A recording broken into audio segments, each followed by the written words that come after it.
Prayers.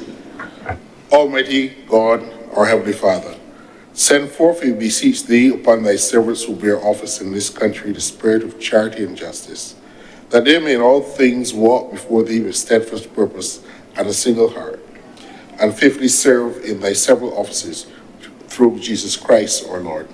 Amen.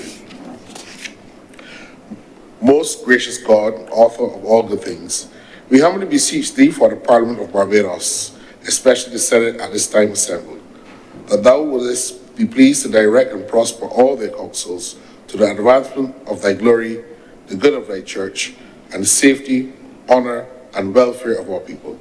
All this we ask in the name of Jesus Christ, our most blessed Lord and Savior. Amen. Amen. May the grace of our Lord Jesus Christ and the fellowship of the Holy Ghost be with us all now and forevermore. Amen. Amen.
The Honourable, the Senate is now in session.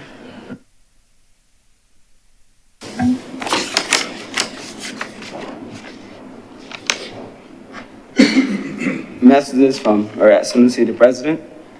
Announcements by Your Honor, the Acting President.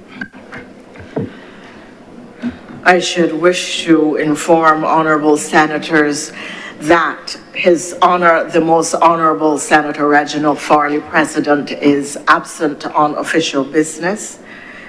And we have notices of lateness from Senator Dr. Maynard and Senator Dr. Rogers.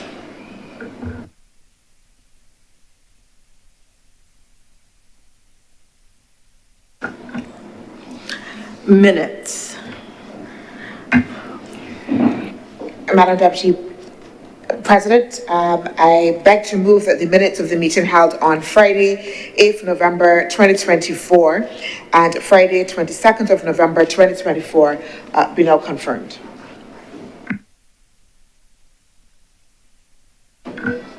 So moved.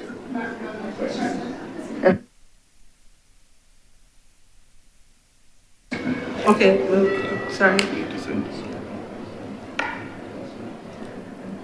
Cheers.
The question is that the minutes of the meetings held on Friday, 8th November 2024 and Friday, 22nd of November be now confirmed. All honourable senators in favour, please say aye. Those against, please say no. Madam Deputy President, if I may, first of all, have permission to remain seated. Permission granted. Thank you, ma'am. Ma'am, I just have a minor amendment for the minutes of Friday, November 8th. On page 3, the second line says, Madam Deputy Speaker spoke. I assume that it should be Madam Deputy President. And so I'm asking for that change to be made so that we could accurately reflect the reality of the situation for now.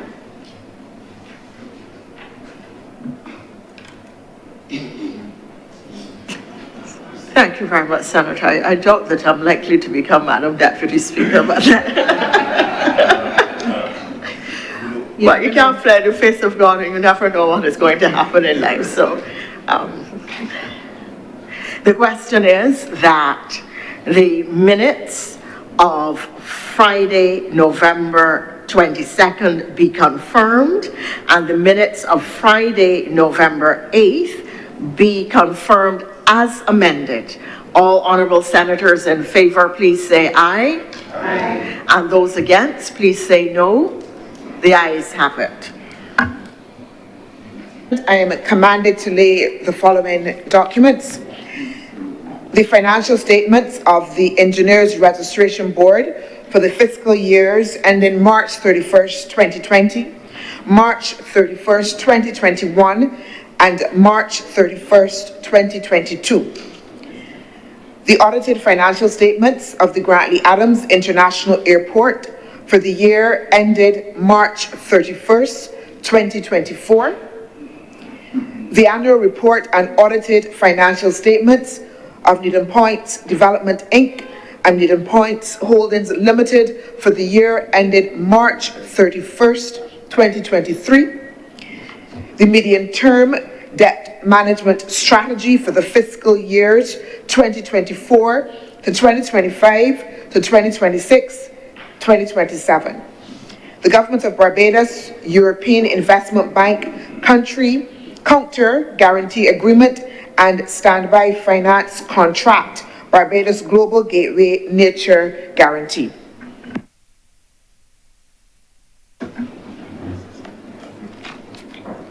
Reports from select committees, questions to ministers, requests for leave to move the adjournment of the Senate on matters of urgent public importance, statements by ministers or parliamentary secretaries, personal explanations, motions relating to the business or citizens of the Senate and moved by minister.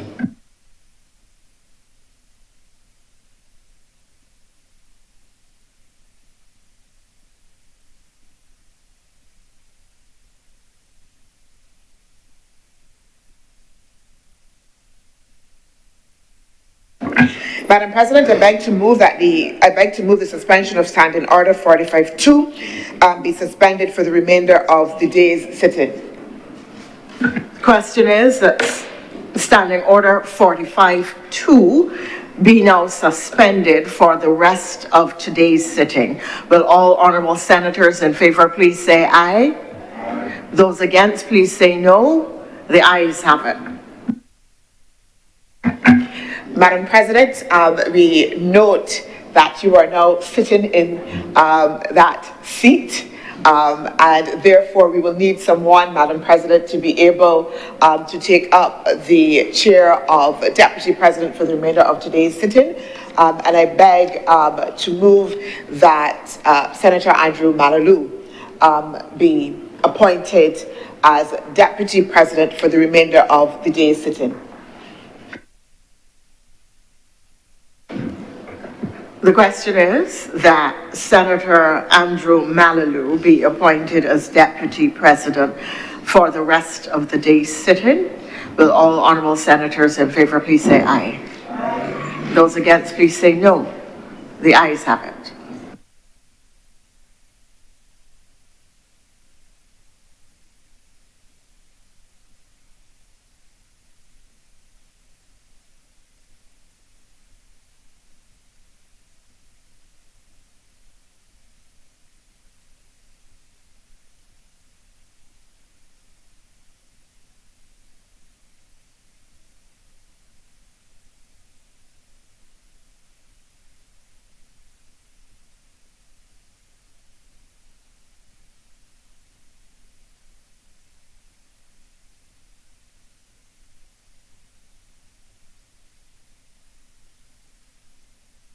The other signs there.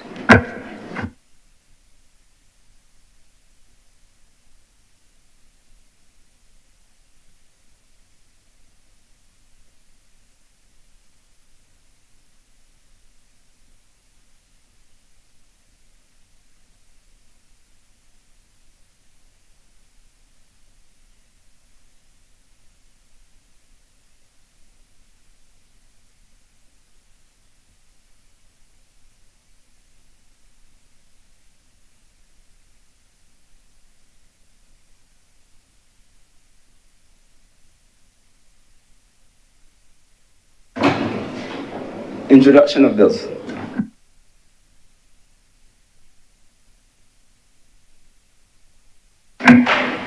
Madam President, I would like to give notice of the resolution that of the Barbados Fiscal Framework 2024 to 2025 to 2026 to 2027 and 2025 to 2026 to 2027 to 2028 be debated in Parliament, and that any recommendations made in respect of this fiscal framework be considered by the Cabinet.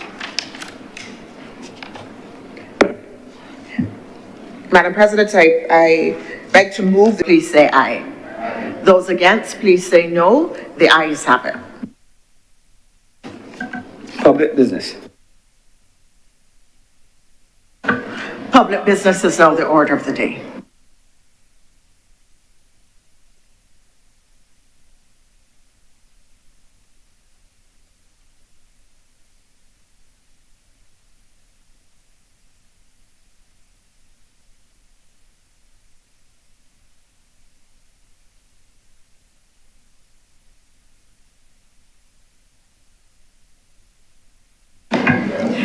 Madam President, it is my pleasure as leader of government business, very temporarily, to congratulate you, Madam President, on your ascension to this position, sitting in this chair. We note, Madam President, your already outstanding contributions as Deputy President, and we know that you will deliver and usher us through today's sitting with your usual aplomb and charm, Madam President, and therefore we look forward to having a very productive day sitting. Congratulations to you, Madam President.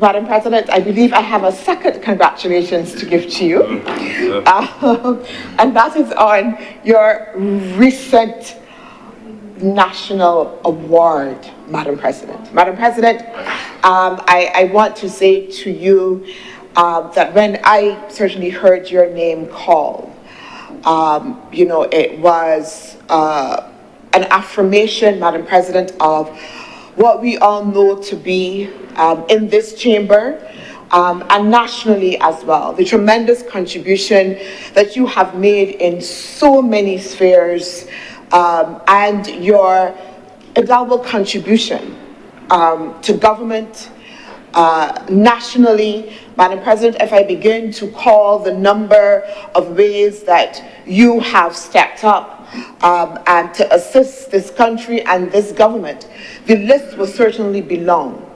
Your sterling work within the United Nations, your work currently as I'm always plenipotentiary, your work and your leadership for the Prime Minister now as it relates to the Sustainable Development Goals for vulnerable countries, as Barbados and the Prime Minister has taken up chairmanship of the V20. We know that you have been appointed as Sherpa for that, your long years of service within the United Nations, Madam President, we have had calls within this honourable chamber to reflect as we have debated and reflected on bills that have been passed related to, again, the environment and climate change, your contribution and the pathway that you have made in those areas, Madam President. And I think that I would speak for all of the honourable senators in here to say that your award was well deserved for your long service, your outstanding service that is well recognised, and one that has left a footprint that I want to say to you that you can be proud of. One that certainly, as a senator coming in myself, that I look upon and reflect upon your style, your mentorship, in so many areas and in so many ways, Madam President, that I want to say to you the most warmest, sincerest and heartfelt congratulations to you, Madam President. Madam President, I am not very good at all of the adjoining, so I'm going to have to beg now to just make sure that I do all of the salutations correctly. Is it honourable? Most honourable, most honourable, most honourable. Oh, that sounds so good, Madam President, to be able to say most honourable to you. Thank you very much, Madam President, and congratulations.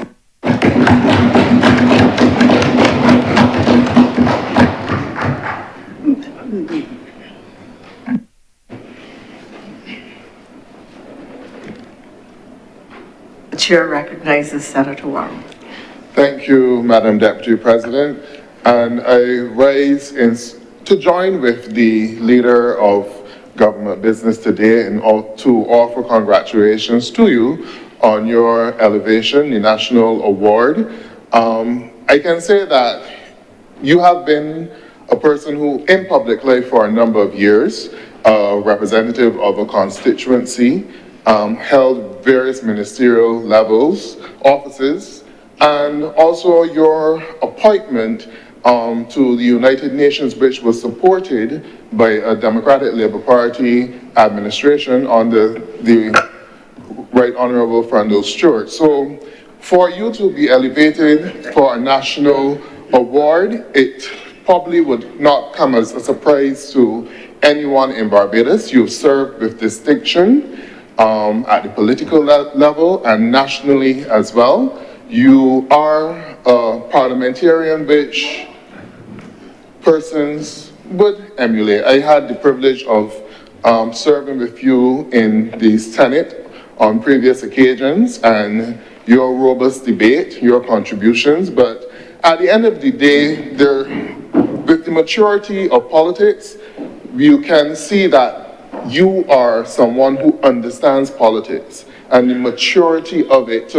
Even though we may have our adversarial debates and conversation, but at the same token, you can still depend on you to speak in the interest of the country and on national issues. So I think that you are most deserving of the award. You have always placed yourself as one of those women within the country which young ladies should look up to. The way that you carry yourself, your manner, the way that you speak, you're very articulate. And these are things that we always want for our young women in this country to emulate. And should always be happy to see a person of your distinction being awarded nationally with the highest national award. And I'm hoping that young women in Barbados would recognize this. And the character that you have in terms of your eloquence, the way you carry yourself, the manner of how you put over your points, these are some things that some young ladies don't seem to think are important, but these are things which are very important and should be emulated and should be recognized within persons in society. So I want to join in congratulating you, the Most Honourable Henrietta Thompson, I believe I got it right, Deputy Speaker of the House, no, of the Deputy President of the Senate, and again, I congratulate you.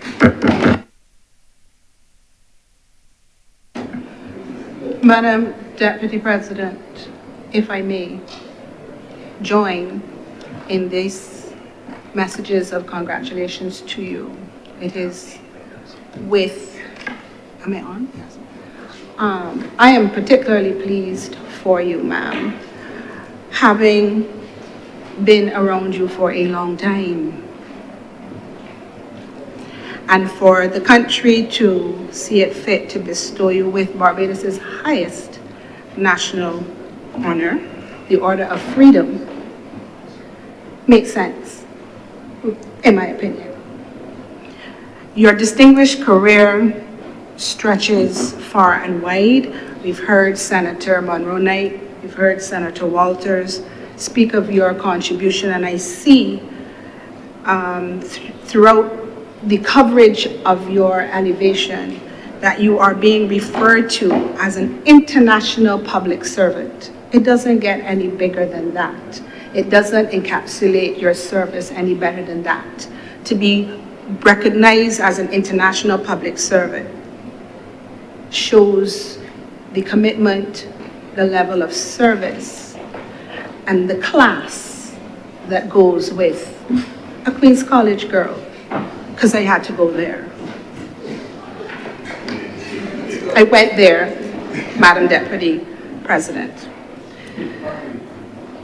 Your contribution to the political landscape stretches from 1994 to 2008, where you represented a constituency in St. James South, I believe it was.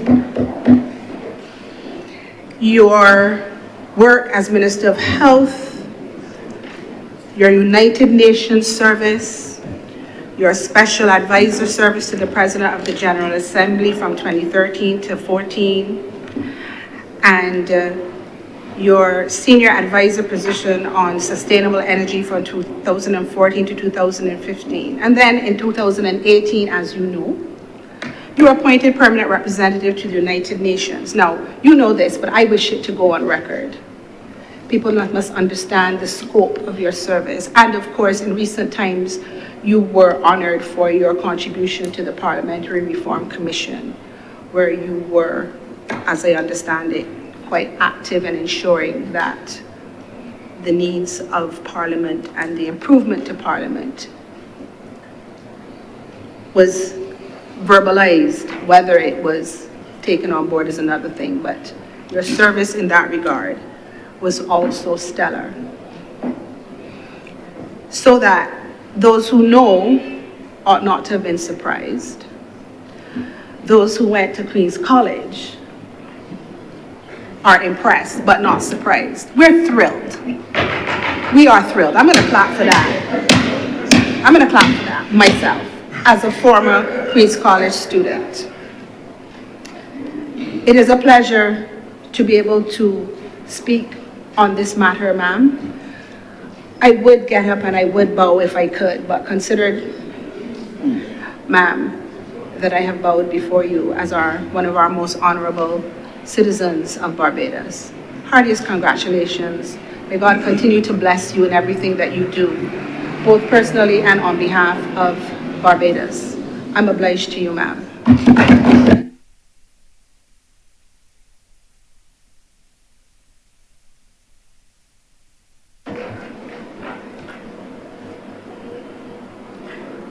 I should like to thank the Chamber for their very kind words. I must tell you that this has been very, very overwhelming. I came to public life quite young. I did not expect to be here so old.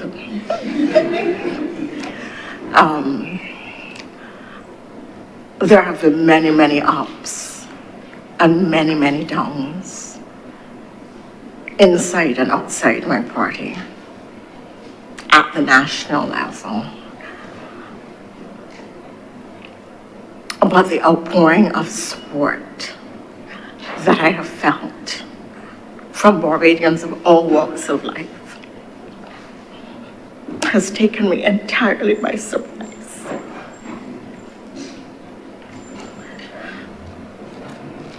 You do the best that you can, and I've always done that, and always put Barbados first, even when it has been represented otherwise. Public life becomes quite a lonely place, very, very difficult to make decisions when others present them as wrong. And in these days when the public square is magnified by the technology, and all kinds of persons can say all kinds of things without any degree of censure. It is because my parents gave me a strong rooting of faith that I have been able to stay the course, to use an expression that the Prime Minister uses so frequently, in good times and in bad. In times when I have been at the mountaintop and in times when I have been in the deepest valley, I have journeyed with my God. I want to thank my country. I have been recognized internationally, and I never thought really that I really would see the day that Barbados recognized me. But, you know, I flew into Barbados, received the honor, and flew up the next day to continue national service at the international level. So yes, I've worked internationally, I've worked regionally, but I've always worked in the best interest of this country. I want to thank colleagues in here for putting aside the political divide today to speak kindly about the work I've done and the contribution I have made, and to say that difficult though it has been, I truly would not have had it any other way, because it has been my honor to serve Barbados. And I really want to thank those prime ministers who have seen it fit, who've seen something in me, and other leaders at the national and regional, international and regional level, who've seen it fit to ask me to make contributions to do things for them. I want to thank all the people who taught me at the St. Michael's School.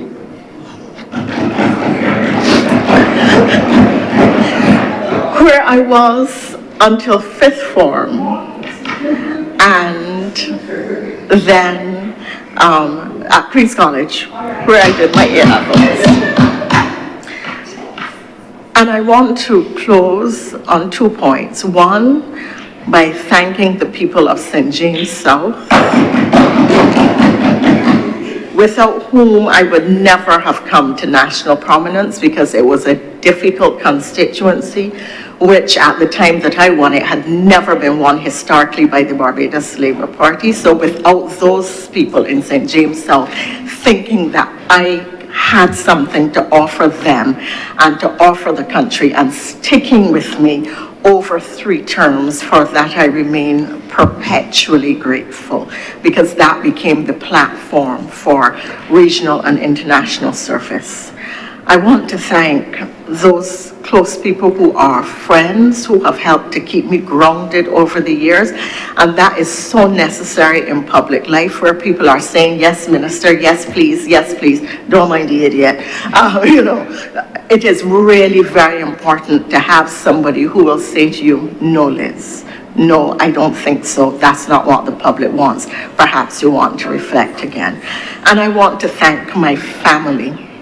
And I know that many of you will understand this, those who have been candidates, those who aspire to be candidates, those who have been the children of candidates, that when you are in public life, your family serves with you. And when you are loved, they are treated kindly. And when the tide turns, believe me, it turns on your family as well.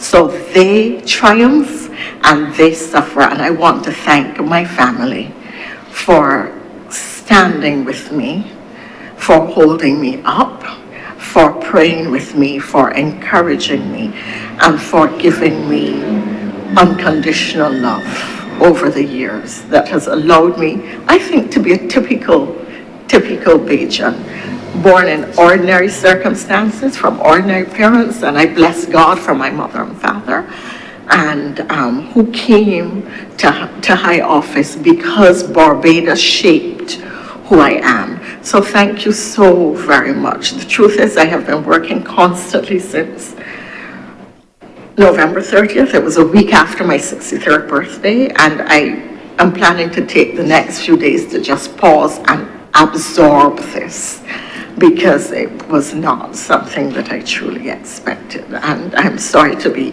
so emotional. And this is a rare moment, believe me. And I'm sorry to have taken so long, but truthfully, it is overwhelming for me, honestly. May God bless you all, and may God always bless Barbados.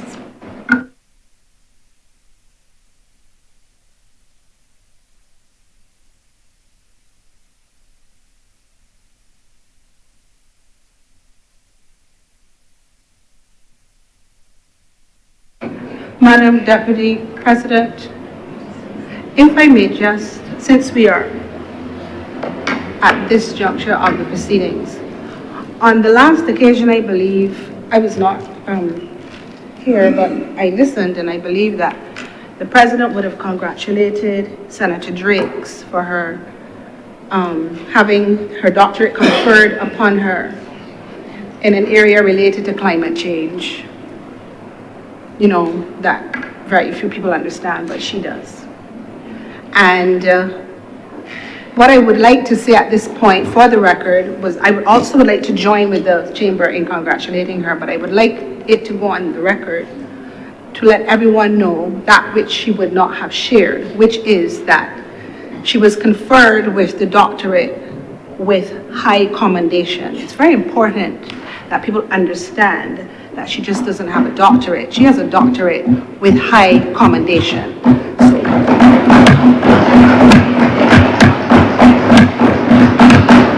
And the Chamber would not have been made aware unless I said it, because she was not going to say it because she is humble. I'm obliged to you, Madam Deputy President. I join in congratulating you, Senator Dr. Drakes, because I was not here on the last occasion, but nobody in here would be surprised that you got a high commendation, because we see the fine line at work applied in many interesting ways during the course of debate. So sincere congratulations. May God open a path before you in a ways that you would not even have anticipated.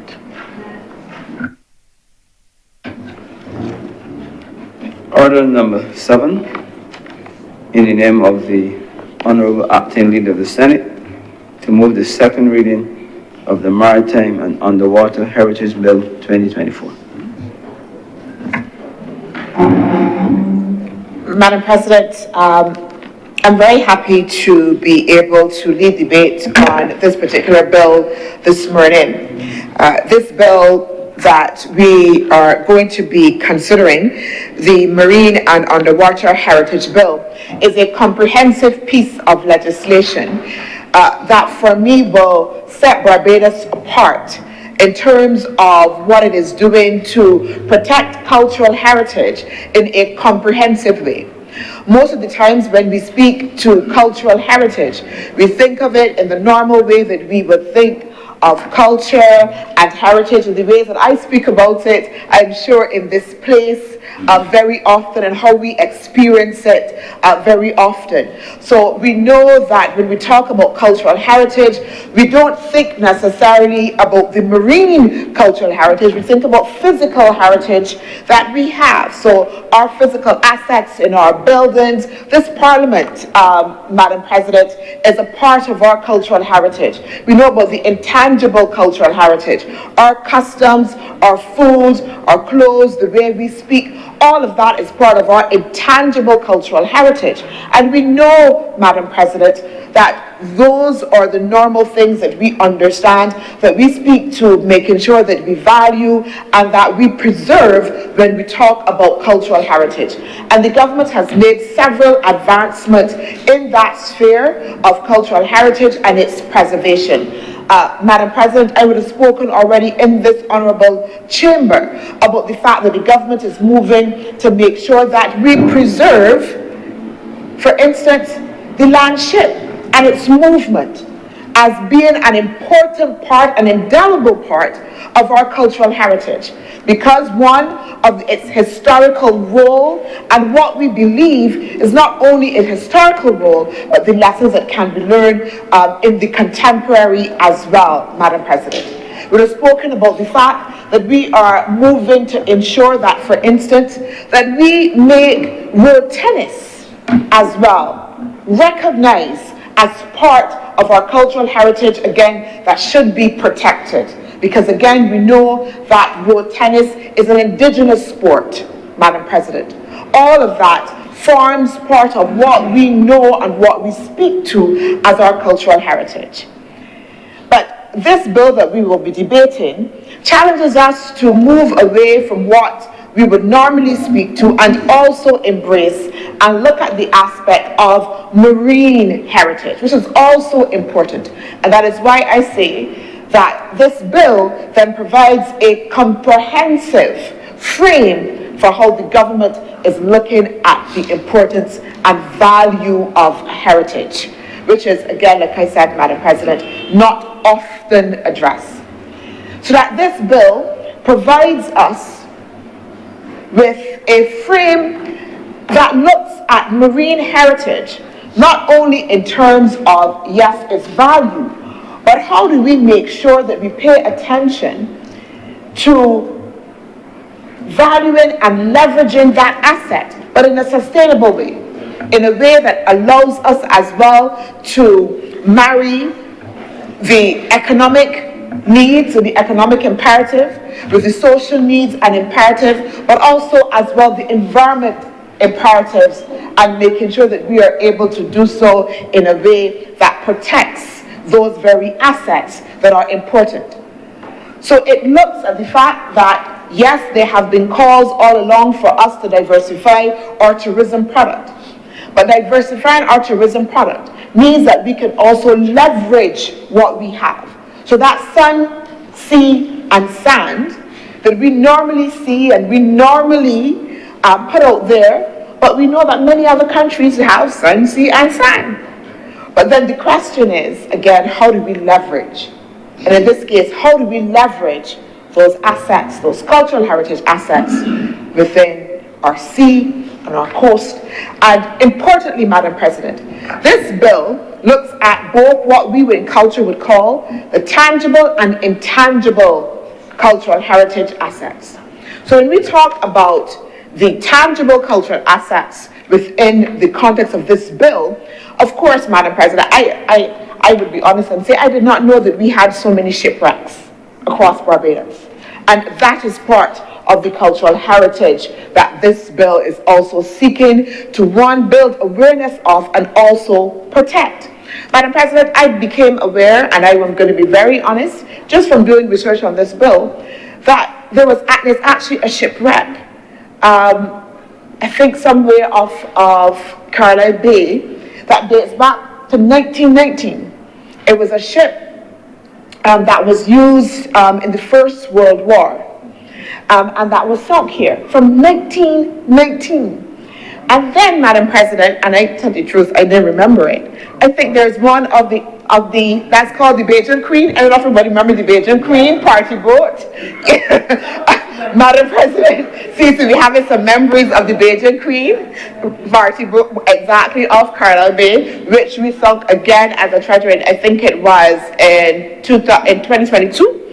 2022 or 2002, earlier, Madam President. So we have a number of shipwrecks, and that counts as part of the tangible marine heritage that we have. But there are other parts of it. So we talk about that intangible cultural heritage, which speaks again to the traditions and the folklores that have to do with the sea. And we know we grow up, Madam President, we know we hear the sea ain't got the back door. And you know, there are people who can tell you, you know, when the sea rough and how far you're supposed to go, Madam President. The fisher folk as well, very attuned to the changes of the sea and what is happening and where it will be rough.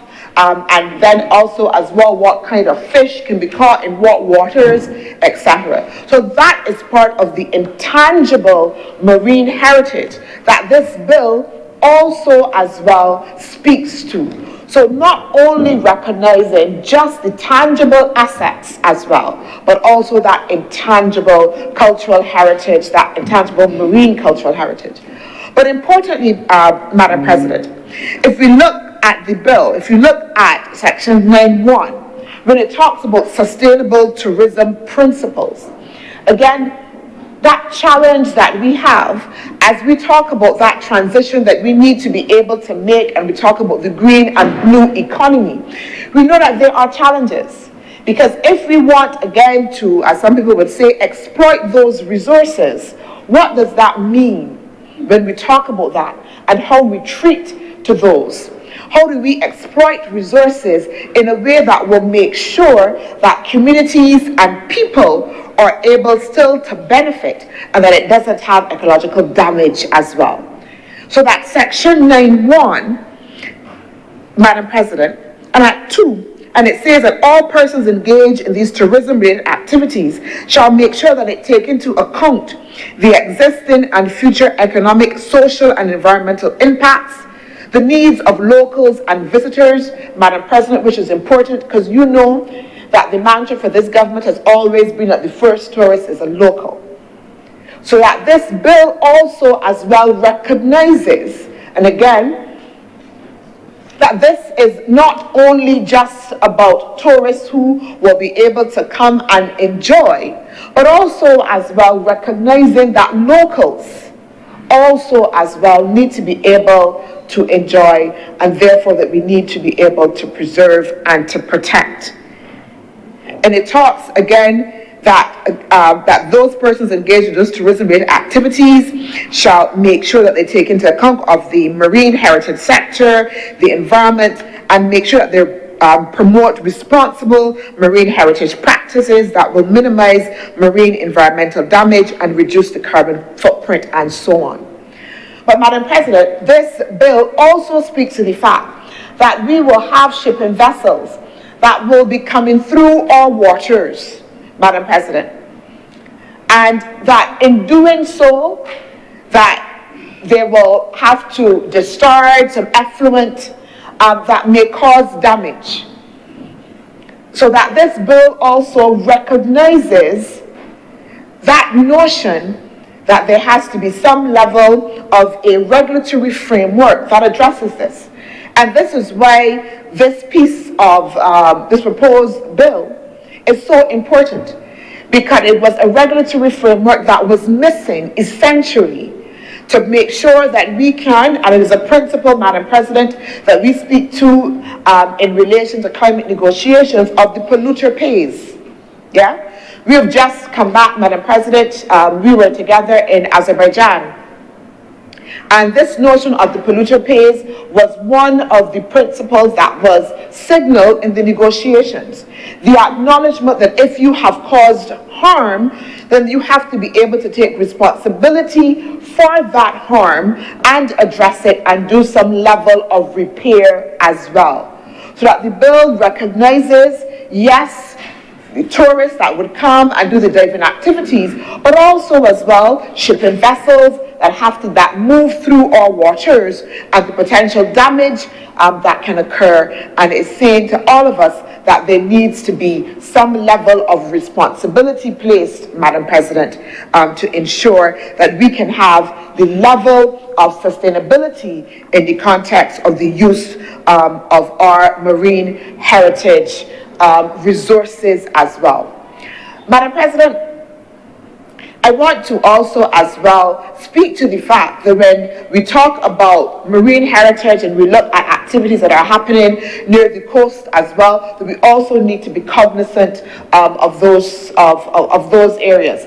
And in particular, Madam President, I want to reflect here that we've had some discussions, again, just in terms of how do we make sure that we build out an integrated frame, so that this bill should not be taken in one part by itself, but that this bill also sits alongside other suites of legislation and other pieces of policies that have been identified for the government. So one of those is the Marine Spatial Plan. And the Marine Spatial Plan as well takes into consideration that we need to be able to have a framework which brings all of the stakeholders together in order to plan for developments that will take place across our marine environment, our coastal environment, Madam President, as well, and to make sure again that we have a full balance of all of those concerns that I spoke to as well. How do we balance again the economic, the social, and the environment as well? But it also as well, Madam President, sits alongside all other international agreements that we've also acceded to, so that it sits alongside, Madam President, the UN Convention for the Law of the Seas, which is an important framework for us to be able to have an overarching acknowledgement again that countries have to be responsible again for their actions relative to the marine environment. It also as well finds context within the UNESCO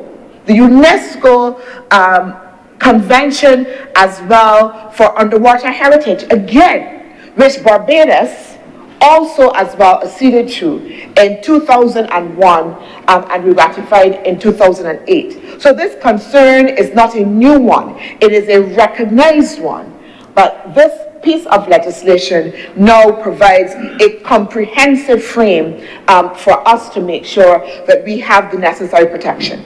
And that is important, Madam President. And so that within this bill, you would see again coverage not only again for leisure, but also for research activities, scientific endeavors, as well as commercial pursuits as well. It therefore provides, Madam President, essentially a one-stop shop, again, to be able to cover all of those activities.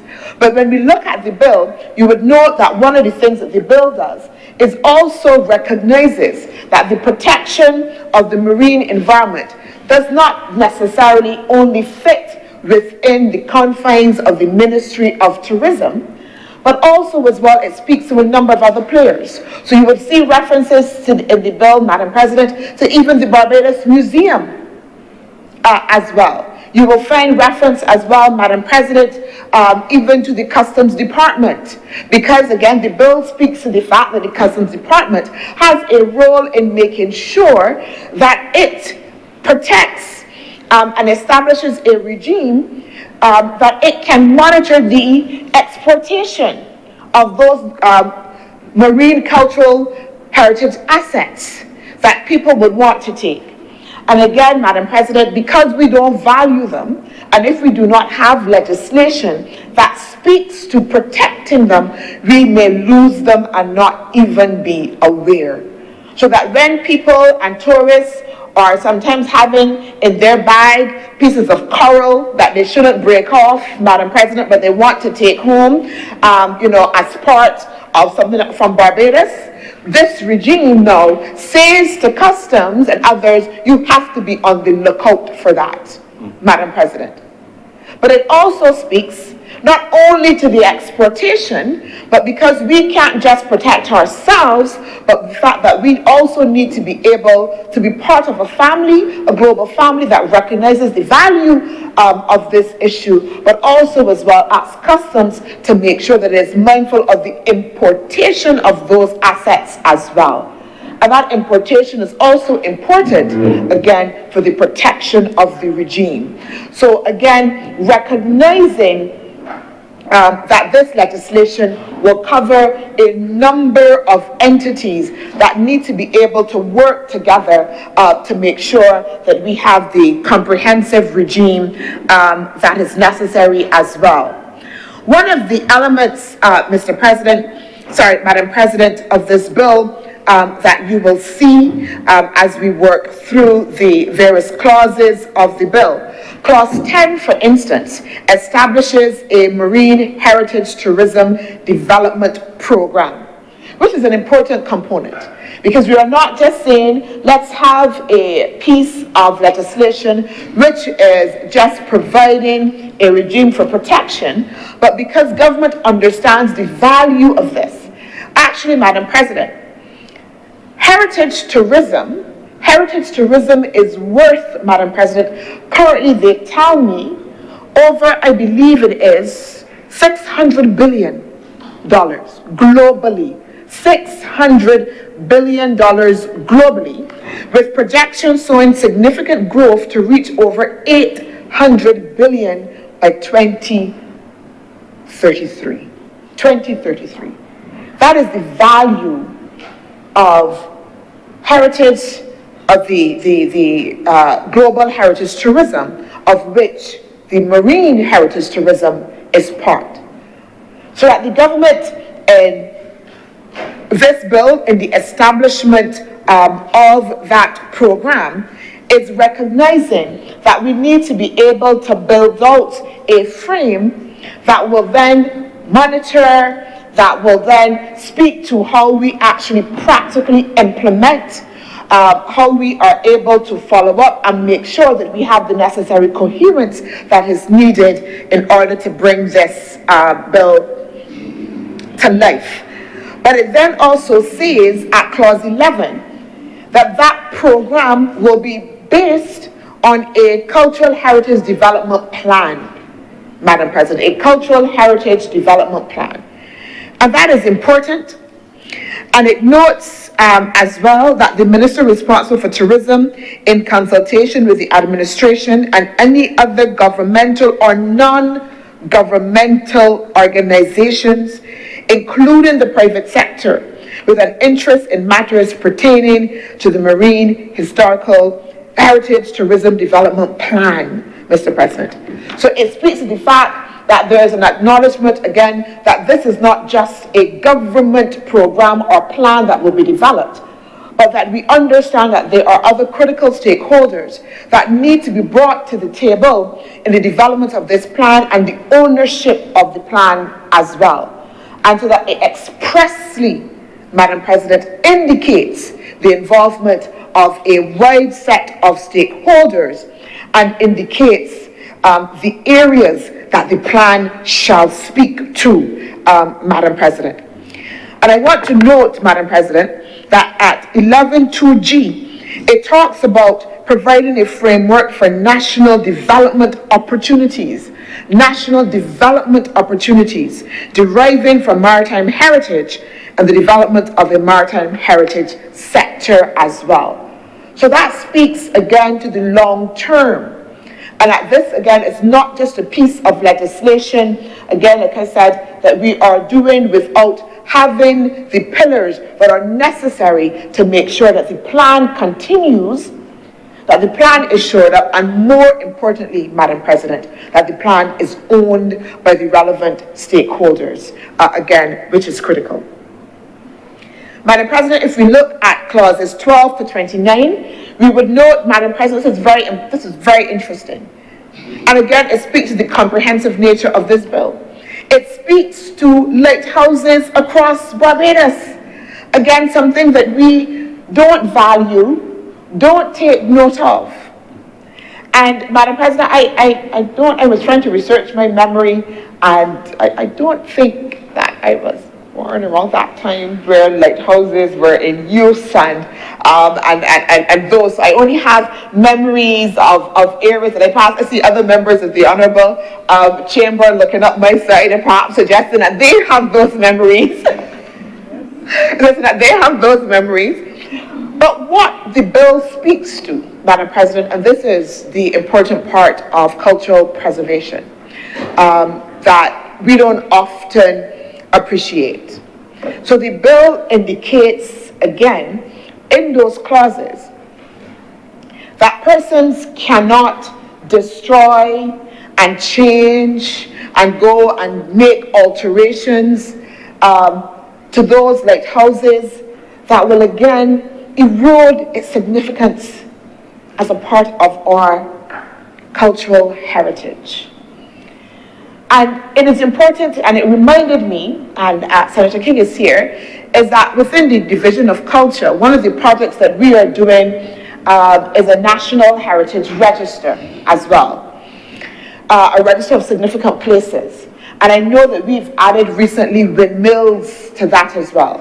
And that attempt is to be able to document all of those sites and places, because our memory of those are going. Madam President, I am moved to note that just this year alone, we have experienced such significant loss by people across so many different areas who would have played critical roles in a number of different spheres.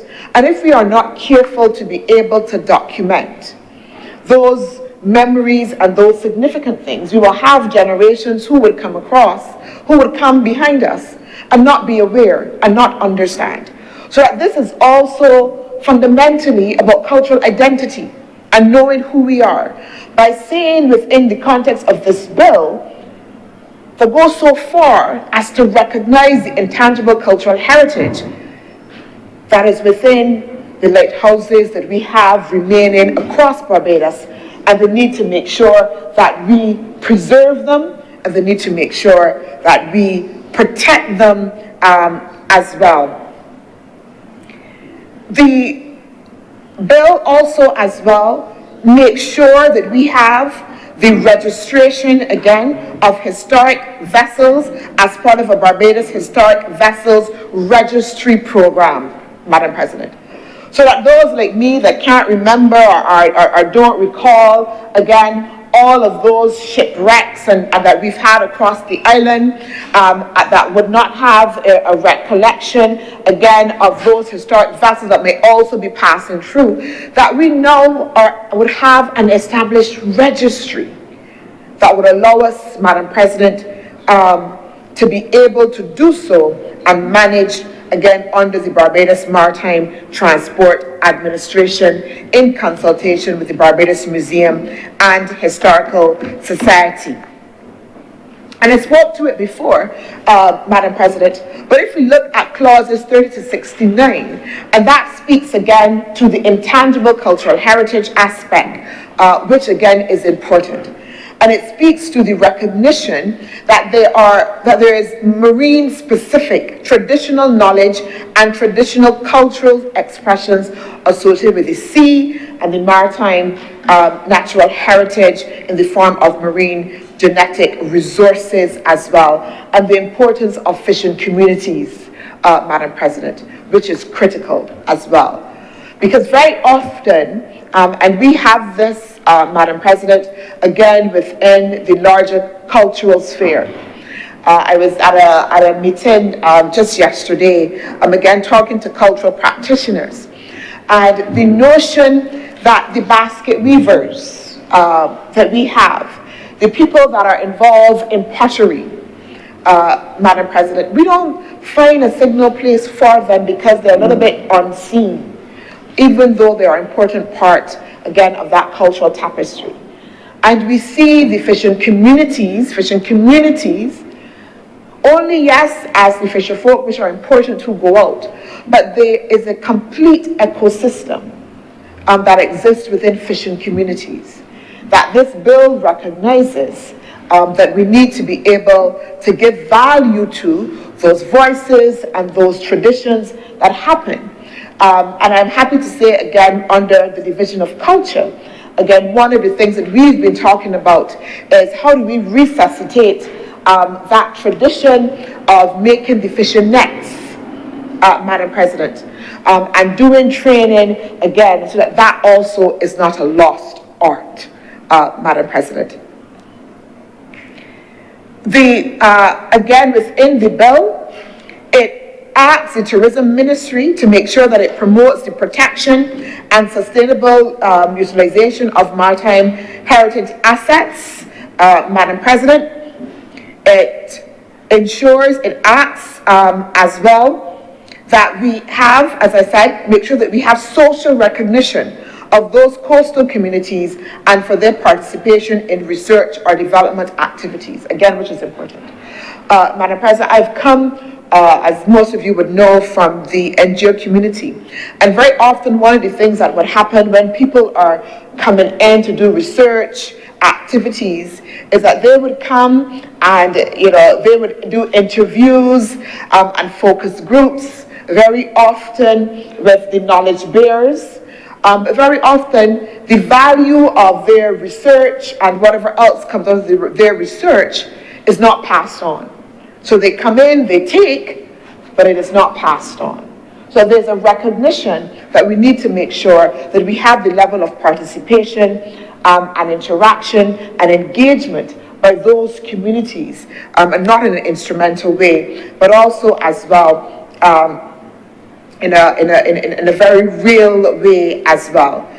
The bill, Madam President, also as well, as I said before, as it finds its place within the United Nations Convention of the Law of the Seas, which provides at Article 33 and Article 303, provides measures to protect against the unlawful removal and trafficking in objects of archaeological and historical nature found at sea. The unlawful removal and trafficking. And I saw that, Madam President, again did a little bit of research. Again, because we are accustomed to when we talk about trafficking, whether that is people, we know in some jurisdictions, again, there are animals, husks and skins that are trafficked. But have we ever thought about, again, the value of our marine underwater heritage? It could be so valued that people don't just want to take it and put it in their suitcases as a memory of Barbados, but that now it becomes something that is transactional, sold on a market, and therefore can potentially become endangered, Madam President. And so this legislation takes all of that into consideration in its comprehensiveness as well.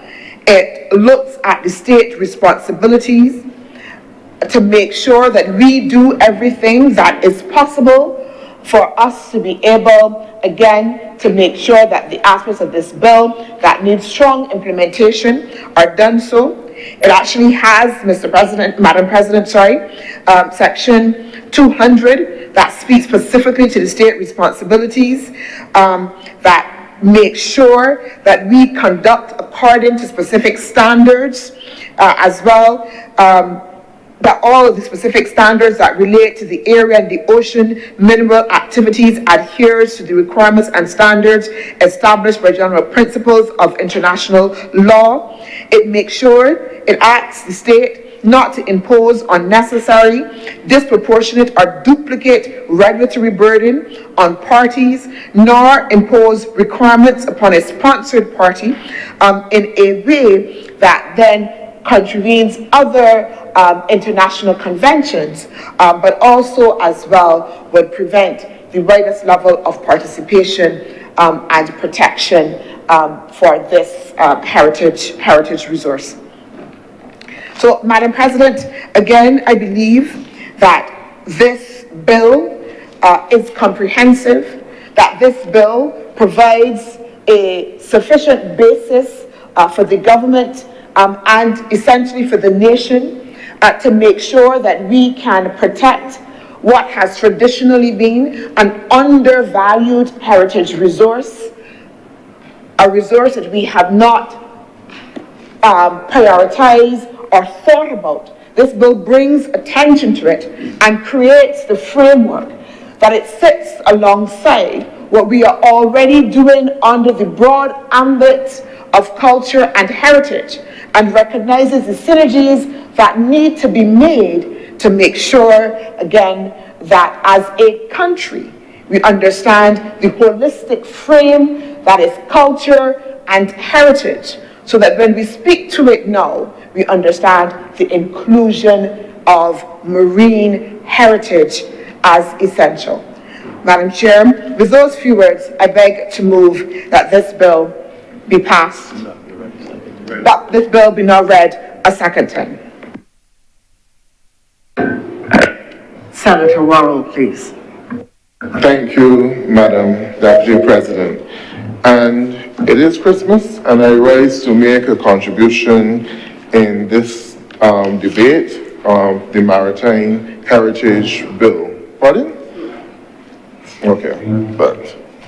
And just from the outset to let you know that there is nothing contentious really in this bill that we see not to support the legislation, but there are just a few concerns that we would want to raise as we go through the legislation. We recognize that it is a work in progress for the government, and in terms of our maritime heritage, which the Leader of Government Business, Senator Chantal Monroe-Knight, did go into great detail with the heritage aspect of it, which can also contribute to our tourism and the history of our country. As we speak about maritime heritage, let's deal with the easy parts first. I find that as a country surrounded by water, I find that many Barbadians are still afraid of the sea. And that old adage that the sea has no back door, which is something which I would like to see change within this country. If you go to other Caribbean territories, you find that persons exploit the sea a bit more than Barbados, especially places like St. Lucia. Outside of our fishing communities, we don't really have many Barbadians who get into marine life. In terms of owning a boat and just using it for pleasure for Barbadians and not necessarily pleasure for tourists. And it would be good to see a bit more of that happening, with Barbadians utilizing the sea as an opportunity for more pleasure craft, not just for partying, which we are very good at, but for recreational purposes as well. Why can't the average person have a boat and on weekends sail the west coast of Barbados? You have the Round the Island Regatta, which happens on Arrow Day, and persons would actually come out to watch the boat sailing around Barbados. I would really like to see more young people in Barbados being actively involved in that aspect of life and utilize the marine space which we have. Now, the bit unsexy part of it is fishing, because we seem to think that fishing is not important, but it really is. And to some extent, it is, some people view fishermen as not necessarily of the same status, but you do earn a good living from fishing in any jurisdiction. If you go to places like Canada, you have persons who their only job is fishing probably for 6 months of the year when the weather condition is good, and that is their life. And they earn a substantial amount of money from it that, for the other 6 months of the year, they're able to take care of themselves. And I believe that it is high time that we elevate fishing in Barbados to that level and not just fish in the near-shore waters. And we do have fishermen who they try to trace the flying fish and end up in Tobago and other areas.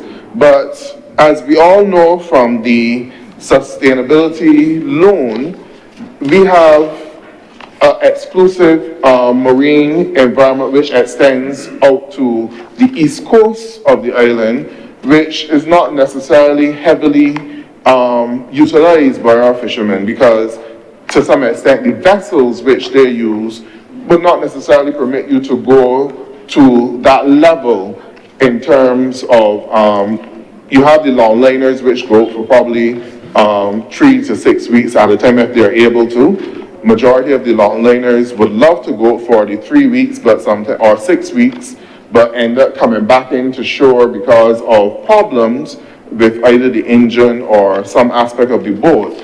And then the accommodation as well too for the young fishermen who are on those longliners is not very appealing to most persons, because obviously when you're out there for that period of time, you don't have access to the communication technology in terms of being able to go on the internet, use WhatsApp and stay in contact with your family.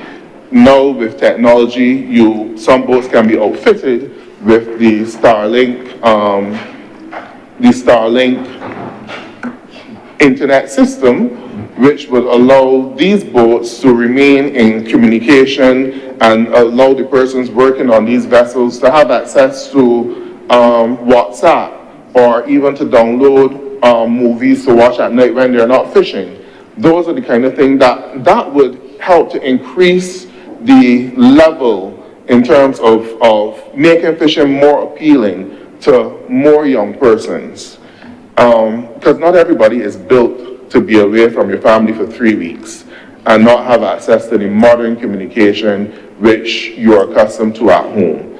And you can then see our fishing boats being developed to the level of trawlers, where they can go out and stay out for a longer period of time, having the processing done on the boats as well, so that when they come back into land, the fish is ready for the market or ready for export. And we do have quite a bit of our longliners who do fish and export the majority of the tuna which they catch outside of Barbados, and it does contribute to the foreign exchange earned by the country.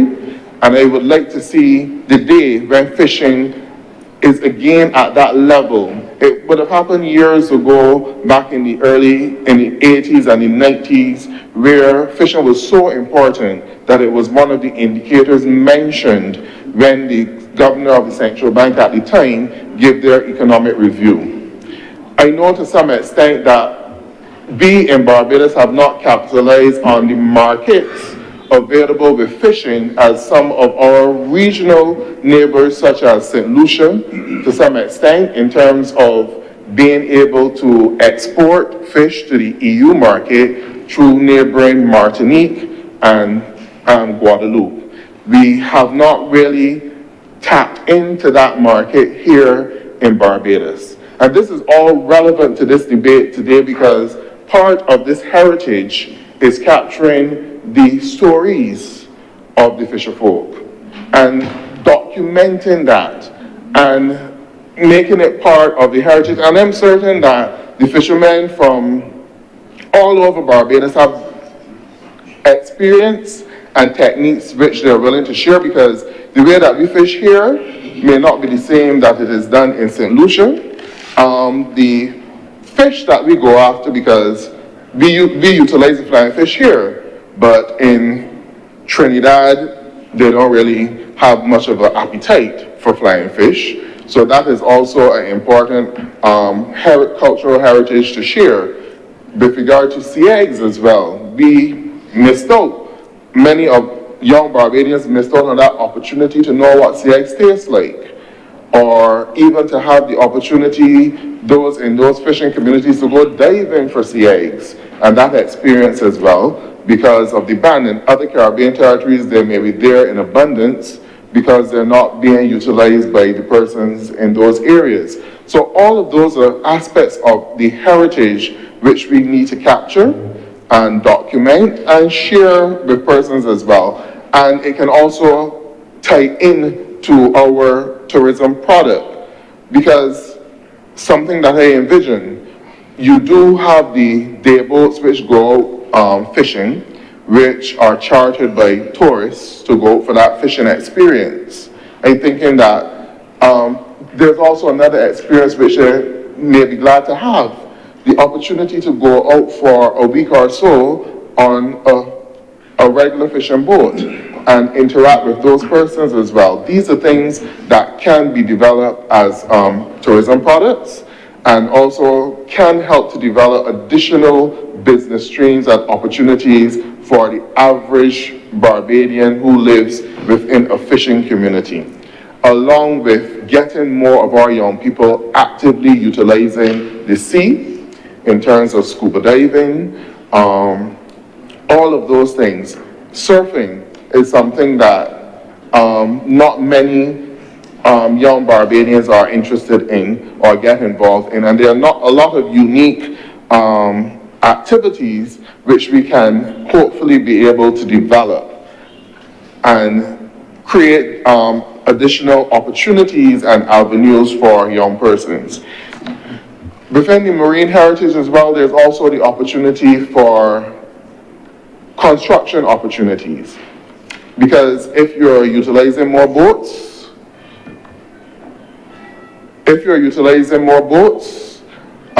you would need persons who are able to build those boats, who are able to repair those boats as well.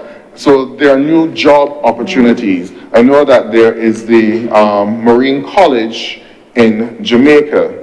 How many of our Barbadians actually go into, see that as an avenue in which they can go into the Marine College, or actually learn how to pilot a boat other than a pleasure craft. That is something that we should also be looking to as well.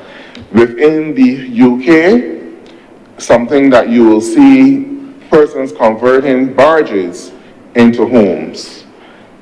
We are a densely populated island with a wonderful marine space. Maybe that may be a possibility too, in terms of utilizing boat homes. Obviously, you would have to find security for those boats in during the hurricane season, but it is done for the yachts and other vessels, so it can also be done if it is looked at as a way of possible housing for some persons as well.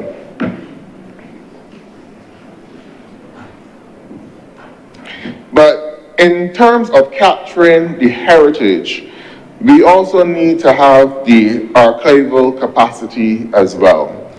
And I'm hoping that the Minister could provide us with a bit of an update to the status of the situation at the archives in Barbados when the Minister wraps up this debate, could give us an update of the status of the archives. You know that we had the fire there a couple months ago, and many Barbadians saw it as a tragic loss, and it would be good to know the extent to the loss and what is being done to protect the information which is still there, and also what is being done as well to make sure that you capture all of this information that through this legislation you are now seeking to make part of our national heritage, marine heritage. How do you plan to go about it?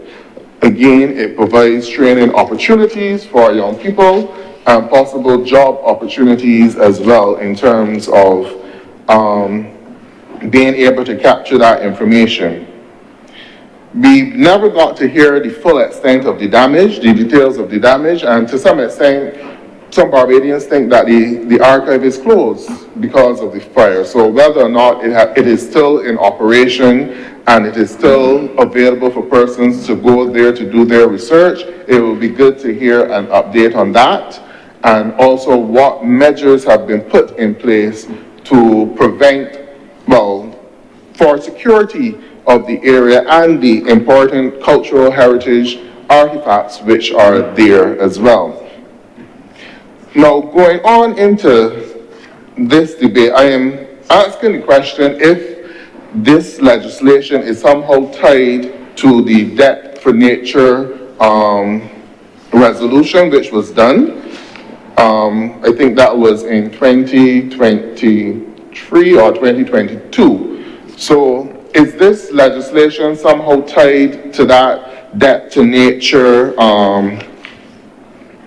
the blue bond loans, which this government entered in 2022, where part of the component for that would be to reserve 30% of Barbados's marine space as a nature sanctuary, and that would equate to 55,000 square kilometers. Now, if that is the case, and this bill is part and parcel with that, or part of the process, we need to hear how do we intend to police that 55,000 square kilometers. Because as I mentioned, that is way more than the land mass of Barbados, which is only 424 square kilometers. So we're now looking at 55,000 square kilometers. And I think that we need to have that very real conversation. What are the practical steps that we will take in terms of being able to adequately police that and bring Barbadians into that conversation so that those who utilize the marine environment can be a part of that conversation and contribute their ideas as well as to how it can be done. Where exactly will this area of space be located? And then the importance of protecting that marine environment as well. What are some of the things that would cause damage to that marine environment? In terms of pollution, what are we doing to minimize the pollution on the West Coast?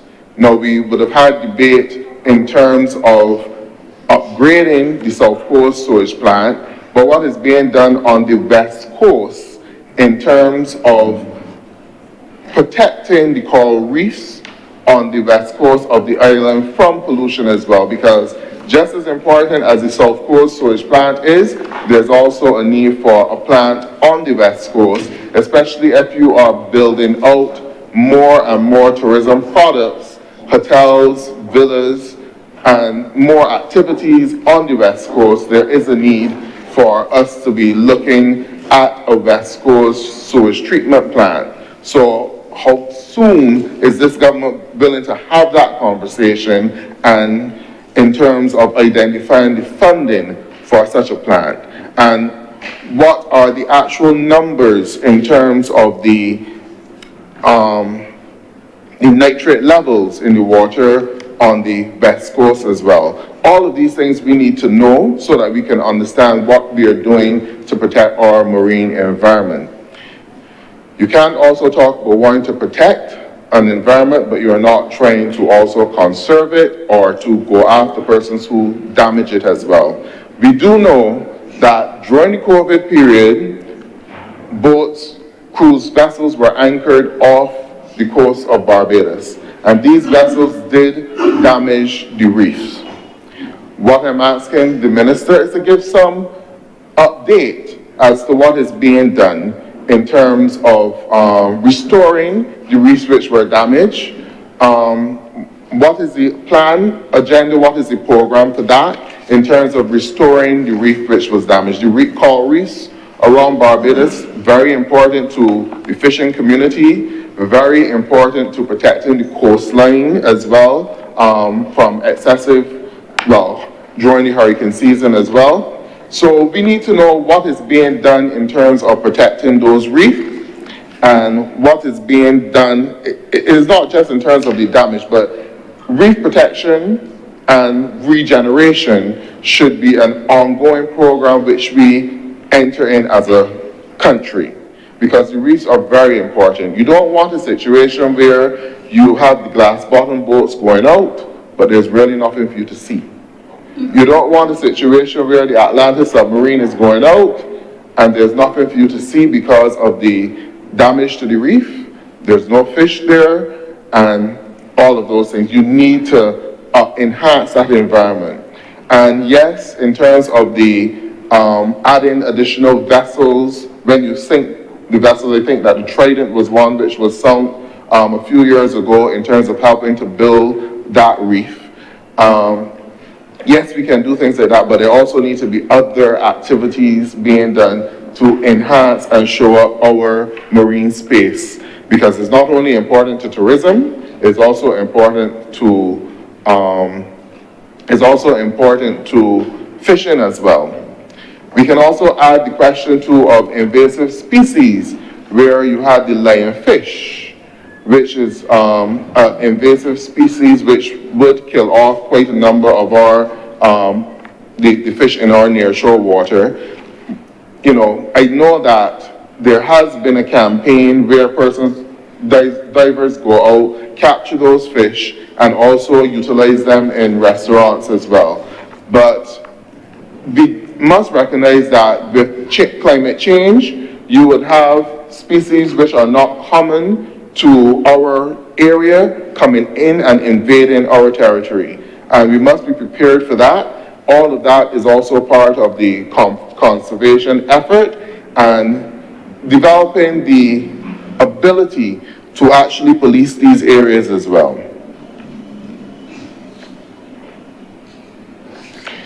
Now, the bill also focuses on marine biotechnology, and this is indeed an area which is poised for additional exploration and can also prove to have some economic benefit for the country as well. I do know that at the University of the West Indies, some of the lecturers or the professors in the natural science department have done some research in terms of utilizing various marine species and examining for the chemical properties to see if there is any medicinal value in the chemical properties of either plant, coral, and other environment. So this is an area that is poised for additional exploration and something which the country should, because they always say that we don't have much natural resources, but we just have to be, the ones that we do have, we have to exploit them to the fullest potential. And that is an area that we should be driving additional research in to identify those areas for biotechnology as well.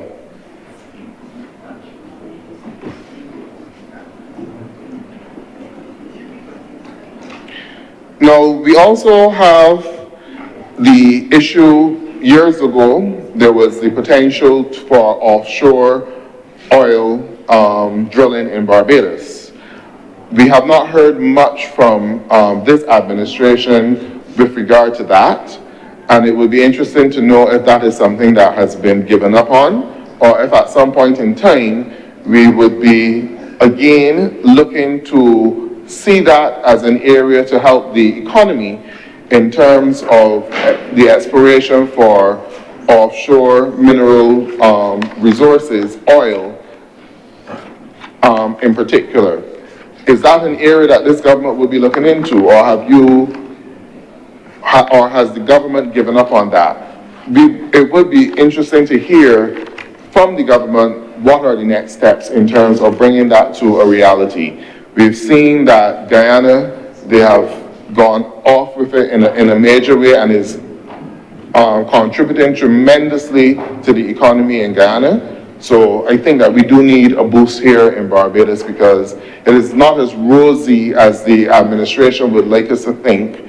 We are just seeing borrowings, but we are not necessarily seeing the economic activity being generated, which would allow for the repayment of those loans when they are due. So any activity which can boost. On a point of order, Madam President. What is your point of order? Madam President, for the honourable member to indicate that the government is engaging in borrowing loans and not generating the activity so as to be able to repay them is not only untrue and misleading, but far from reality. Anyone looking at the country can see the incredible growth that the country is having. Our GDP has increased, and therefore the country is now in a very comfortable position so as to do so in not only the short term, medium term, and long terms. So let the record reflect.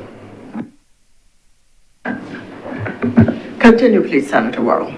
Thank you, Madam Deputy President. With accuracy. Thank you, Madam Deputy President. I was really going to say that I was going to avoid the visit of Ebenezer Scrooge, but anyhow, it is Christmas, as I started from the beginning. And with accuracy, we are seeing the government borrowing, but we are not necessarily seeing the level of economic activity that gives Barbadians the confidence that when these loans are due for repayment, especially many of them are foreign loans, that the government has the capacity to repay those loans. So I hope that that would be the level of accuracy, Madam Deputy President, and so eloquent, which you so eloquently wish for me to speak with. But it is the major point, every opportunity to develop additional economic activity in Barbados, to move the economy away from this one engine of tourism would be beneficial to the country. So I'm asking the question if there's any real potential for offshore exploration of oil in Barbados, which will create an additional economic sector in the country. And I'm also asking the question as well, what is the government's intention of making this legislation beneficial to the people of Barbados and also in contributing to the economic development of the country? And for explanation, these are the conversations that the people of Barbados want to hear, so that you know what opportunities are available. These are the conversations that you need to inspire our young people, so that they would recognize that there are jobs out there other than being a doctor, other than being a lawyer, other than being an accountant, that there are other fields in which you can aspire to. And it is important for the government of the day to have that high-level conversation with the nation, so that it doesn't make sense passing or introducing a bit of legislation, but the people don't know how to utilize that piece of legislation for their own growth and development. So that is simply the point that I'm trying to put over from the opposition side, to hopefully inspire the government to do something to give people in Barbados hope. But if it is beyond their capacity, well, we know what needs to be done.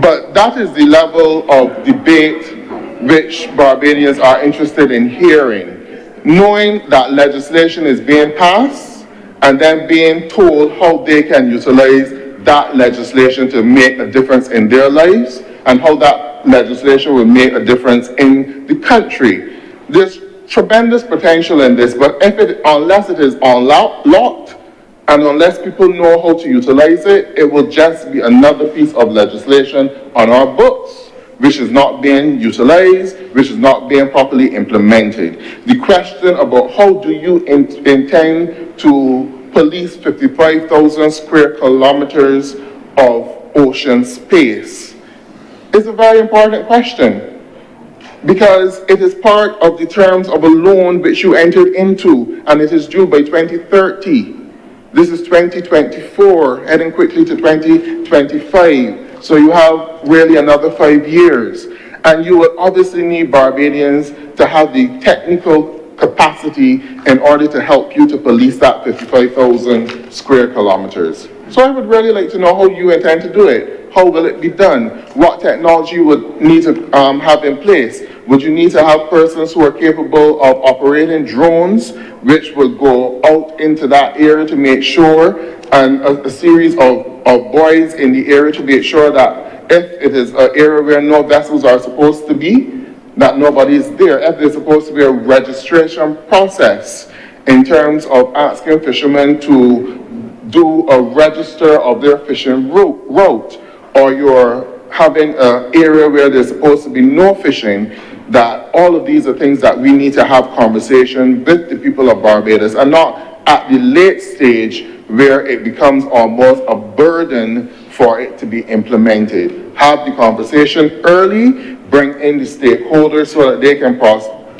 participate in the planning process, and have adequate time that they would know what changes they need to make to their routine in order to get it done.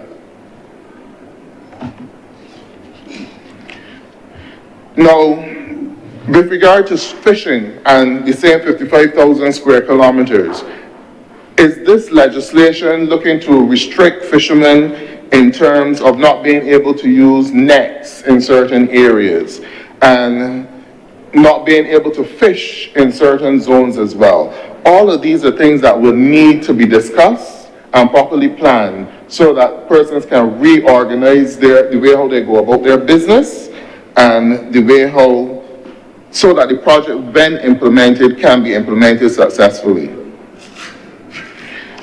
Madam Deputy President, as I said, the legislation does not find anything that we will challenge or not necessarily agree with, but the area would come in terms of the implementation of the legislation, and we would want to hear from the government how they intend to put the policies in place to appropriately implement this legislation. And with those few words, I thank you.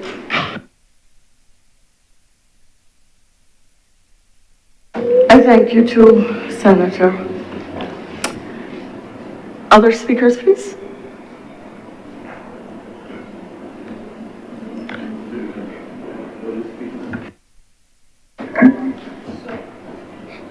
Senator Drakes, Senator Dr. Drakes, please.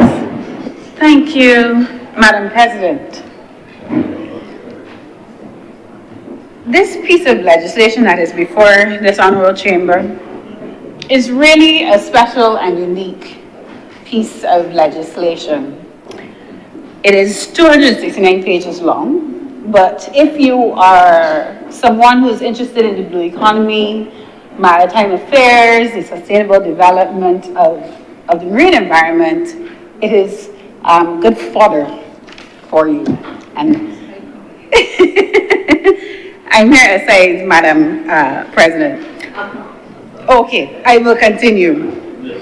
But I want to first start by recognizing two individuals. I have not made you aware of this, Madam President, but I think it is important to do things like this.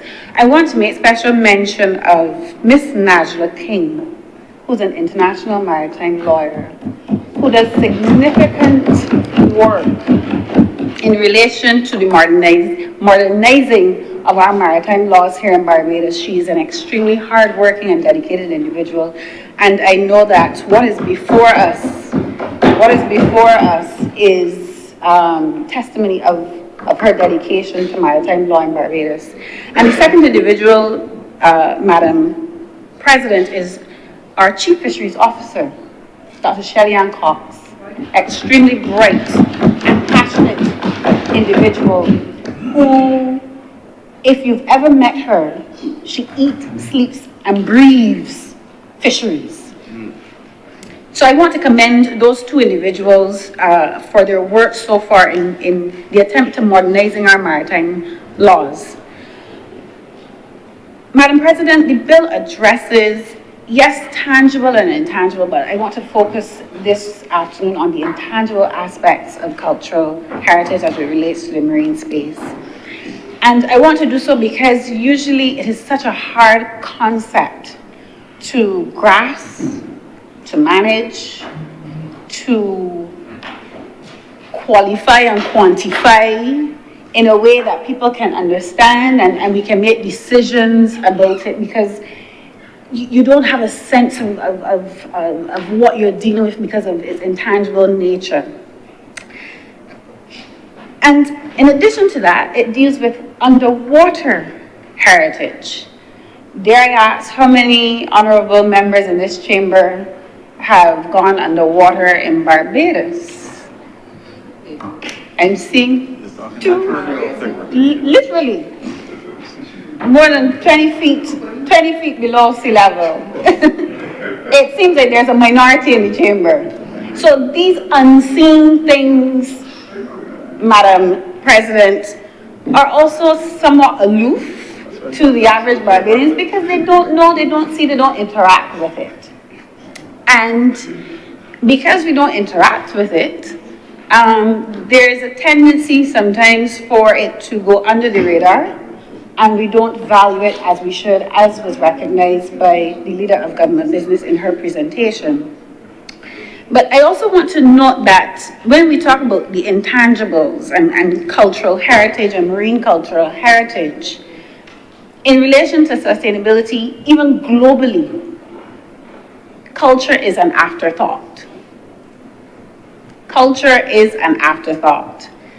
And many persons who study, practice in the area are starting to recognize that we are failing in our attempt to arrest and address the global climate crisis is because what we're trying to change is not technology.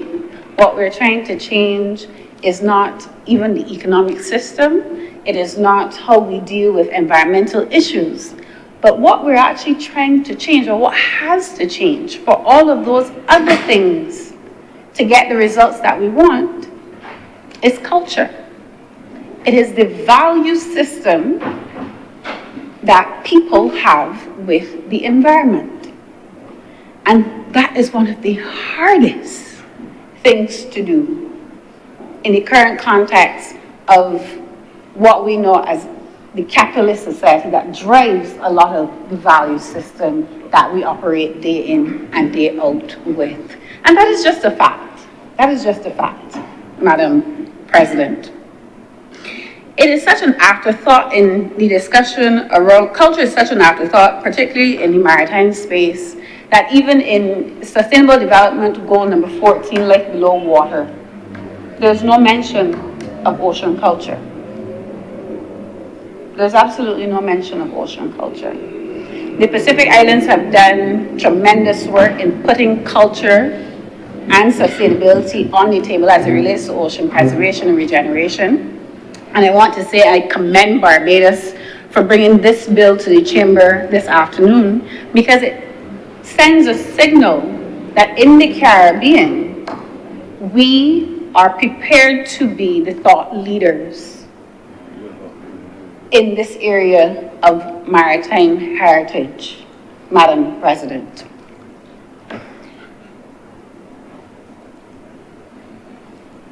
Ma'am, what I want to do is bring to the Chamber's attention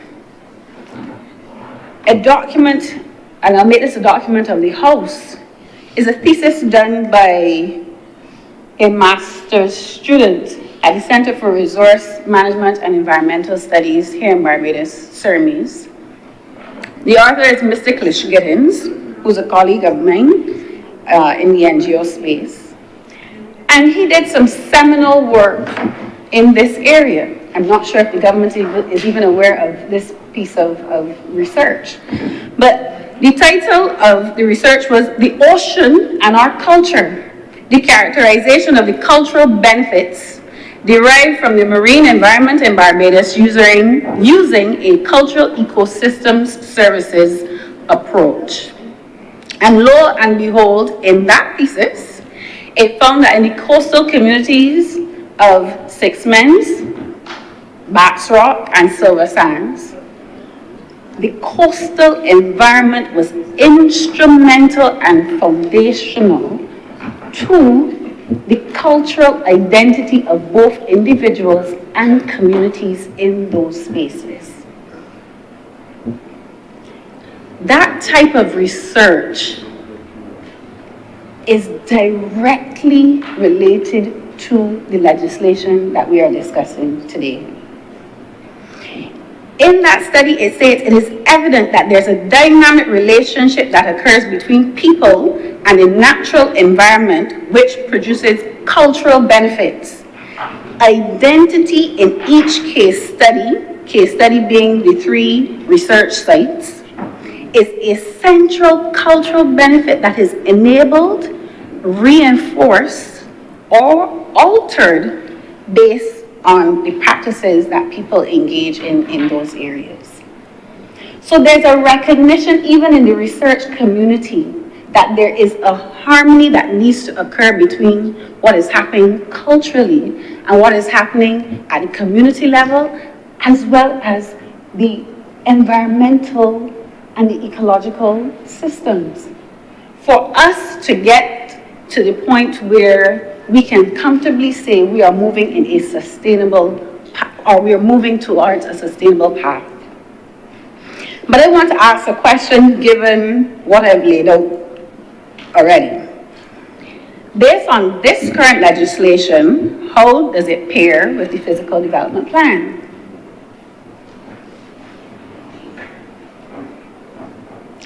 How does this piece of legislation empower those communities or members of the community in an area like 6 Mins in light of the development of the Pendry Hotel that is going to be their neighbor? How does this give life and breath to their rights as cultural practitioners, the holders of the untold stories, that intangible heritage of the 6 Mins community, in light of how the development that is currently ongoing and any future development puts at risk that heritage? And that is the type of conversation that we have to have in relation to pieces of legislation like this. Because this is how this becomes real for people at the community level. I can ask another question. How does this legislation pair with the villa development at Joes River in St. Joseph? Given that there's clearly strong community connection to the area, and the development seems to be at odds with the cultural benefits that are derived in that community. So this piece of legislation has real implications for how we look at overall development, what weight we give to economic incentives and economic development, and what weight we give to preserving and conserving the values of communities, and what it intrinsically means to be Barbadian. And what does that look like, and how is that shaped in a 21st century context, where we, yes, need foreign investment, we need to service our debt, we need to do all these things to ensure our macroeconomic situation is stable, but at the same time ensure that we do not lose what it means to be Barbadian. And that is a constant tension as a small island developing state, and what we now know, or what we call them now as large ocean states, have to contend with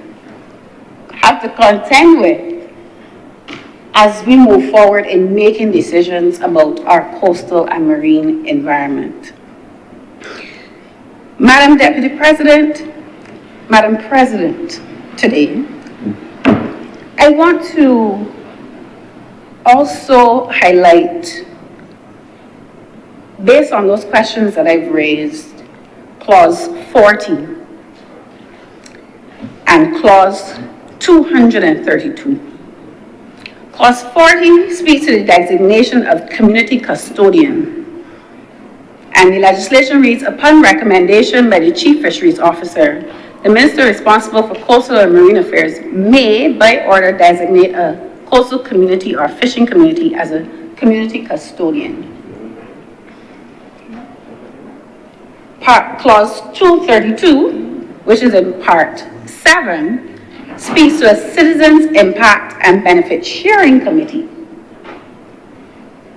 So based on these two areas, I assume there is some recognition that in the governance framework, and I'm seeing nodding on the other side, in the governance framework, the need to have local community engagement in the decision-making about the development of our marine and coastal environment. And it is critical because those communities are the ones with the knowledge, the indigenous knowledge, with the local knowledge. They are the ones who will deeply understand how any development that moves forward will impact the culture in that space. And what I will say and go even further with is that this Citizens Impact and Benefit Sharing Committee is not specified in terms of how members will be chosen, what type of decision-making power do they have, how are they integrated, for instance, into the PDP process, the physical development process and regulation. I think that needs to be addressed, fine-tuned, and articulated by the government, because having it in the legislation is a good start, but in order for those types of governance instruments at the local level to have teeth, we have to figure out the way by which we integrate them to give them legitimacy in the decision-making process. There have been calls about and I'm switching gears here. There have been calls as it relates to the damage that was done by the cruise ships during the pandemic to the coral reefs here in Barbados. That damage was just about the size of the Bridgetown area, the equivalent of it. I don't have the exact number, so I don't want to state right now the exact number. But the damage that was done was about the size of the Bridgetown area to the coral reefs. We come to this place to pass legislation so that it can be implemented and executed by the relevant agencies. There is legislation on the books that allows for compensation of the damage of reefs. However, I do not think to date that legislation has ever been used. I do not want to be a part of a legislature that passes laws for them to sit on shelves, for us to stand and pontificate about how lovely the legislation is. But then when it gets to the executing agencies, nothing is being done, because what we will be doing is wasting time. Madam President, I am saying this afternoon that, one, the damage that was done, obviously the restoration or recovery could never have been started in a significant way, because we all know that coral takes thousands of years to reproduce. And secondly, the people of Barbados were never compensated for that damage. If we are saying we're doing that for nature swaps, we are developing blue-green banks, we are establishing the marine spatial plan, we have to get serious about how we execute and implement ecological preservation and the penalties that go with anyone who commits an offense to our ecological assets. So, with those very short few words, Madam President, I commend this bill to the Chamber. It has my support. There are some other areas in here that I would ask some questions about later on in committee, and maybe I'll raise it now. The idea that any type of research done in a coastal community has to have the permit or be given a permit needs to be relooked. If a student at Barbados Community College goes into Skeets Bay and asks questions about anything related to the coastal environment, they may not know what are the implications set out in this legislation. but a fine of up to $100,000. We need to make sure that we are not conflating large research efforts or grants, which have millions of dollars associated with them, that may come from international agencies, and local researchers who are just doing their best to try to pass exams and get work done. I think there needs to be a distinction about what type of research we're targeting as it relates to the permits and how research is done in coastal communities. And that's something we can discuss in committee. But I wanted to flag that as an area that maybe more thought needs to go into it, because I would not want us to stifle research where every single individual who wants to do a piece of work or a piece of research or a study in a coastal community or the nearshore environment, for instance, has to go and get a permit. If they don't get the permit, they run in contravention of the law. So that is an area I think we can have a further discussion about, but by and large, the piece of legislation that is before us, I think is commendable, and it really does start to bring to the fore how we deal with this tension of preserving community heritage, dealing with ecological integrity and preserving that as well, along with still achieving economic development. Madam President, I'm obliged to you.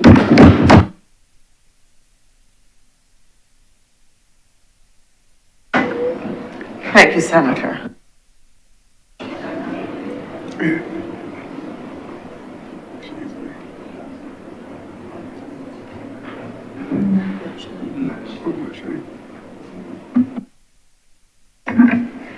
Madam President, I beg that this session of the chamber of the House of the Chamber be suspended until 3:45. 2:45. 2:45.